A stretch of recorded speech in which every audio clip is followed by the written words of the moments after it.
ನಮಸ್ತೆ. ಪ್ರೇಮ ಅದೆಂಥ ವಿಕಟ.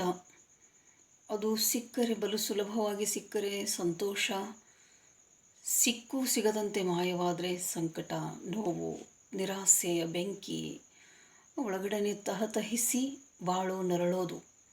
ಇಂಥ ಪ್ರೇಮ, ವಿಕಟ ಪ್ರೇಮ ಹೆಣ್ಣು ಗಂಡುಗಳಲ್ಲಿ ಹುಟ್ಟಿದಾಗ ಅವರನ್ನು ಹಿಡಿದು ನಿಲ್ಲಿಸೋರು ಯಾರು? ಎಳ್ಕೊಂಡು ಹೋಗುವಂಥ ನೂಲನ್ನು ತಡೆಯೋರು ಯಾರು? ಅಸಾಧ್ಯವಾದ ಮಾತುಗಳು. ಒಂದು ಸತಿ ಅವುಗಳ ಬಲೆಯಲ್ಲಿ ಸಿಕ್ಕೊಂಡು ಬಿದ್ವಿ ಅಂತಂದರೆ ಅದು ಸುಖ ಅಂತನೋ ದುಃಖ ಅಂತನೋ ಒಂದು ದುರಂತ ಆಗಲೇಬೇಕಾಗ್ತದೆ ಅನ್ನಲಿಕ್ಕೆ ಡಿ ಗುಂಡಪ್ಪ ಅವರು ಬಹಳ ಸೊಗಸಾದಂಥ ಕಗ್ಗವನ್ನು ಇಲ್ಲಿ ಹೇಳಿದ್ದು. ಅಳೆಯುವವರಾರ್ ಪೆಣ್ಣು ಗಂಡುಗಳ ನೆಳೆವ ನೂಲುಗಳ ಕೆಳೆ ಪಗೆಗಳೆಲ್ಲ ವಾಳದಲ್ಲಿ ಬಲು ತೊಡಕು, ಇಳೆಯ ಋಣಗಳ ಲೆಕ್ಕವಿಹುದು ವಿಧಿಯ ಕರದಿ ತಿಳಿಯಗೊಡನ ಅದು ನಮಗೆ ಮಂಕುತಿಮ್ಮ. ಹೆಣ್ಣು ಮತ್ತು ಗಂಡುಗಳನ್ನು ಎಳೆಯೋ ನೂಲುಗಳನ್ನು ಅಳೆಯೋರು ಯಾರಿದ್ದಾರೆ ಅಂತ ಪ್ರಶ್ನೆ ಮಾಡ್ತಾರೆ. ನಾವು ಗಂಭೀರವಾಗಿ ಯೋಚನೆ ಮಾಡಿದ್ರೆ ಈ ಸ್ನೇಹ ಮತ್ತು ದ್ವೇಷಗಳು ಬಹಳ ತೊಡಕಾದಂಥ ವಿಷಯಗಳಾಗಿ ಕಾಣಿಸ್ತವೆ ಮನುಷ್ಯ ಪ್ರಪಂಚದೊಳಗೆ. ಭೂಮಿಯೊಳಗೆ ನಮ್ಮ ಋಣ ಲೆಕ್ಕ ಎಷ್ಟಪ್ಪ, ಯಾರ್ಯಾರು ಸೇರಬೇಕು, ಏನೇನು ಸೇರಬೇಕು ಅನ್ನೋದನ್ನು ವಿಧಿ ಬಹಳ ಸರಿಯಾಗಿ ಬರೆದಿಟ್ಟಿರ್ತದೆ ಅಂತ ಹೇಳ್ತಾರೆ ಗುಂಡಪ್ಪ. ಆದರೆ ಅದನ್ನು ನಮಗೆ ಅದು ತಿಳಿಯೋಕೆ ಬಿಡಲ್ಲ. ತನ್ನಿಚ್ಛೆ ಅದು ಹೆಂಗೆ ಬರೆದಿರ್ತದಪ್ಪ, ಎಲ್ಲಿ ಯಾರನ್ನು ಬೆಸ್ತಿರ್ತದೆ, ಹೆಂಗೆ ಬಳಲಿಸ್ತದಪ್ಪ ವಿಧಿ ಅನುಭವಿಸಿದವ್ರಿಗೆ ಗೊತ್ತೋದು. ಗುಂಡಪ್ಪ ಎಷ್ಟು ಮಾರ್ಮಿಕವಾಗಿ ಇಲ್ಲಿ ಹೇಳಿದ್ದು. ಎಲ್ಲಿ ಹೆಣ್ಣು ಎಲ್ಲಿ ಗಂಡು, ಯಾವ ಊರು ಯಾವ ಕೇರಿ, ಎಲ್ಲಿ ಏನು ಯಾವ ಕ್ಷಣದಲ್ಲಿ ಏನಾಯಿತೋ ಗೊತ್ತಿಲ್ಲ, ಮೋಹಗೊಂಡರು ಒಂದಾದರೂ ಅಗಲಿದಾಗ ಮಾತ್ರ ಬೆಂಕಿಯಲ್ಲಿ ಬಿದ್ದ ಚಿಟ್ಟೆಯ ಹಾಗೆ ತಳುಮಳಿಸ್ತಾರೆ. ಅದನ್ನು ಬಹಳ ಸೊಗಸಾಗಿ ಎಲ್ಲಿ ಅದನೋ ಅದೆಲ್ಲಿ ಎದಕ್ಕೋ ಹೆಣೆಯುವನು, ಒಲ್ಲೆವೆನೆ ನೀವೇ ಕಿತ್ತುಕೊಂಡು ಸಾಯಿರಿ ಅಂತ ಬಿಟ್ಟುಬಿಡ್ತಾನೆ. ಬೆಲ್ಲದ ಅಡುಗೆಯಲ್ಲಿ ಹಿಡಿ ಮರಳ ಎರಚುವನು, ಒಳ್ಳೆಯ ಅಪಕಾರಿ ವಿಧಿ ಮಂಕುತಿಮ್ಮ. ನೋಡ್ರಿ, ಇಬ್ಬರನ್ನ ಕೂಡಿಸ್ತಾನೆ, ಕೂಡಿಸಿ ಚೆನ್ನಾಗಿರ್ರಿ ಅಂತ ಹೇಳ್ತಾನೆ. ಅವನು ಏನೋ ಒಂದು ಬರ್ದಾನ. ನಾವು ಹಾಗೆ ಹೀಗೆ 108 ನಿಯಮಗಳನ್ನು ಮಾಡ್ಕೊಂಡು ಬಡ್ದಾಡ್ತೀವಿ ಅಂದರೆ ಬಡ್ದಾಡ್ಕೊಂಡು ಸಾಯಿರಿ ಅಂತ ಬಿಟ್ಬಿಡ್ತಾನೆ. ಸಿಹಿಯಾದ ಸೊಗಸಾದ ಬೆಲ್ಲದ ಅಡುಗೆ ಮೃಷ್ಟಾನ್ನ ಭೋಜನ ಮಾಡಿ ಇನ್ನೇನು ತಿನ್ನಬೇಕು ಅನ್ನೋಷ್ಟರೊಳಗೆ ಮರಳನ್ನು ತಂದು ಆ ಅಡುಗೆಯೊಳಗೆ ಎರಚಿಬಿಡ್ತಾನೆ. ಇದು ವಿಧಿ ಆಟ. ಹೇಳಕ್ಕೆ ಏನು ಮಾಡಲಿಕ್ಕಾಗಲ್ಲ. ಮನುಷ್ಯ ಬಹಳ ನಿಸ್ಸಹಾಯಕ ಪ್ರಾಣಿ. ಇವನು ಒಳ್ಳೆ ಅಪಕಾರಿ ಮನುಷ್ಯನ ಬದುಕಿಗೆ. ವಿಧಿ ಅನ್ನುವಂಥವನು ಉಪಕಾರ ಮಾಡಲ್ಲ, ಅವನು ಅಪಕಾರವನ್ನೇ ಮಾಡ್ತಾನೆ ಅಂತ ಹೇಳಿದ್ದಿದ್ದು ಕಗ್ಗ. ನೋಡ್ರಿ, ಪ್ರೇಮ ಅನ್ನುವಂಥದ್ದು ರೂಪಮೋಹಿ, ಅದು ಗುಣಮೋಹಿನೂ.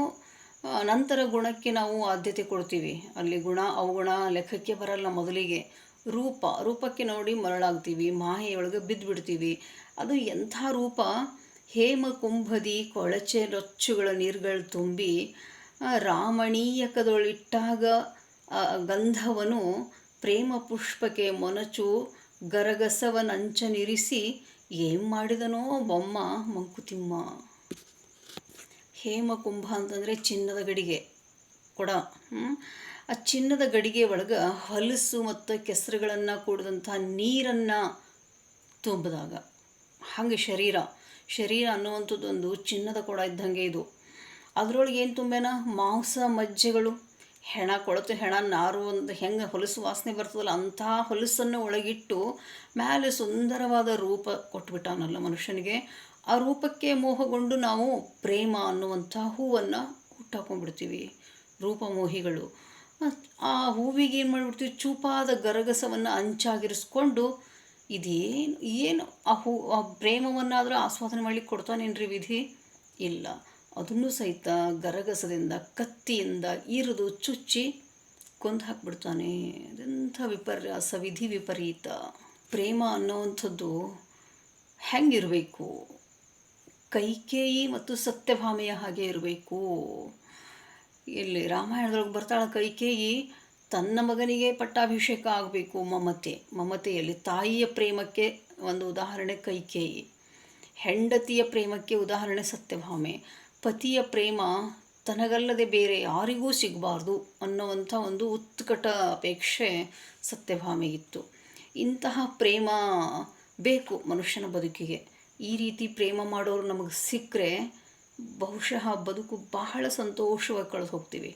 ಇಂಥ ಪ್ರೇಮದ ಹಪಹಪಿಯೊಳಗೇ ಮನುಷ್ಯ ಜೀವನವೆಲ್ಲ ಅರಿಸ್ಕೊಂಡು ಅಡ್ಡಾಡೋದು. ಇಂಥ ಪ್ರೇಮ, ಹೃದಯದ ಪ್ರೇಮ, ನಿರ್ಮಲ ಪ್ರೇಮ ಸಿಕ್ಕಾಗ ಅದನ್ನು ದೂರ ಮಾಡಿಕೊಳ್ಳೋದು ಅವಿವೇಕತನ ಆಗ್ತದೆ ಅಷ್ಟೇ.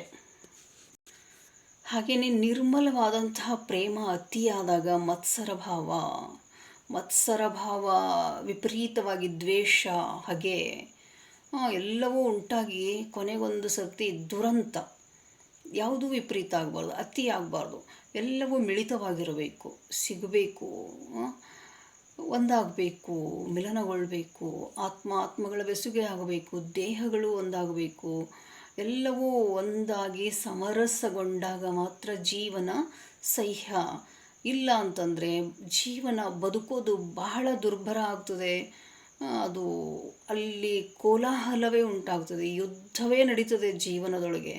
ಮೈ ಮನಗಳ ಸುಳಿಯಲ್ಲಿ ಸಿಕ್ಕಂಥ ಜೀವ ಪ್ರೇಮ ಸಿಗದೆ ಹೋದಾಗ ಅನುಭವಿಸುವಂಥ ವೇದನೆ, ಯಾತನೆ ಬಹುಶಃ ಗುಂಡಪ್ಪನವರು ಕಣ್ಣಾರೆ ಕಂಡರು ಅಥವಾ ಅನುಭವಿಸಿದ್ರು. ಅವರು ಕೂಡ ಪ್ರೇಮ ನಿವೇದನೆಯ ಕೆಲವಷ್ಟು ಕಗ್ಗಗಳನ್ನು ಬರೆದಾರೆ.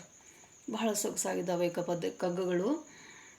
ಎಲ್ಲರ ಬದುಕಿನಲ್ಲಿ ಸಹಜವಾಗಿ ಆಗಿ ಹೋಗುವಂಥ ಘಟನೆಗಳೇ ಅಂದ್ಕೊಂಡ್ರೂ ಕೂಡ ಅನುಭವಿಸುವವನಿಗೆ ಮಾತ್ರ ಅದು ಜೀವನ, ಏನು ಮಾರಣಾಂತಿಕ ಅಂತೀವಲ್ಲ, ಜೀವವನ್ನೇ ತೆಗೆಯುವಷ್ಟು ಹಿಂಡಿ ನರಳಿಸಿಬಿಡ್ತದೆ ಪ್ರೇಮ ಅನ್ನುವಂಥದ್ದು. ಅದಕ್ಕೆ ಪ್ರೇಮವನ್ನು ವಿಕಟ ಅಂದರೆ ಕೆಟ್ಟ, ವಿಕಟ ಅಂತ ಕರೆದರವರು. ಅಂಥ ವಿಕಟ ಪ್ರೇಮದ ಅಟ್ಟಹಾಸಕ್ಕೆ ಸಿಲುಕಿದಂಥ ಮನುಷ್ಯನ ಬದುಕು ನುಚ್ಚು ಕೊನೆಗೊಂದು ದಿನ ಉಸಿರು ನಿಂತು ಏನು ಸಾರ್ಥಕ ಬದುಕು. ಇರೋವಾಗಲೇ ಪ್ರೇಮದ ಸವಿಯನ್ನು ಸವಿಬೇಕು ಅಂತ ಗುಂಡಪ್ಪ ಅವರು ಹೇಳಿದ್ದು ಕಗ್ಗಗಳಲ್ಲಿ.